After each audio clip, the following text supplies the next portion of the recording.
The latest on this investigation, I want to bring in CBSN security analyst Paul Viollis. He joins me now from Melbourne, Florida. Paul, good to see you. Authorities believe the attack was related to a domestic situation involving the shooter, Devin Kelley. What have authorities learned about this as part of Kelley's possible motive? What they've learned, we haven't heard the majority of it, DeMarco, bear that in mind, but what they're piecing together right now is his actions prior to this event. And what's becoming more than apparent is his disdain towards his mother-in-law, towards wife, ex-wife, etc., and the amount of text messages and physical evidence they're in possession of right now that points everything towards domestic violence.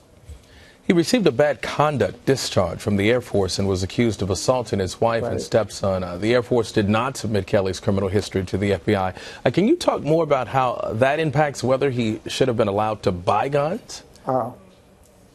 DeMarco, I don't even know how to categorize that at this point. I don't know that there's a word for it. But I will say this. The office of OSI from the Air Force is a very efficiently run organization. So you can bet the Inspector General is going to be all over this and they're going to be investigating this. This is a grievous mistake. It's textbook. It's textbook. Before somebody gets out, if there's an incident like that, then it has to be reported to the FBI so that when people are doing background checks, this information comes up. Well, Paul, this massacre happened just 35 days after the deadliest mass shooting in modern U.S. history took place in Las Vegas. Does the increasing frequency of these kinds of events impact the way that authorities investigate them now? Well, what it does is it puts more pressure, DeMarco, on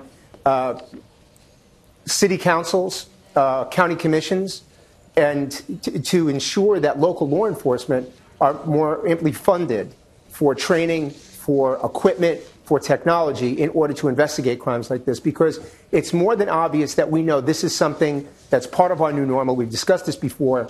It's not just a trend. It's part of where we are today right now. So law enforcement's going to have to up that game, and a lot of that's going to come from funding, and I think that's going to be the biggest change. And that is tough to accept that this is possibly part of the new norm there. A final question for you, Paul. Right. As more details emerge, what are the most pressing questions for investigators that we don't yet have the answers to?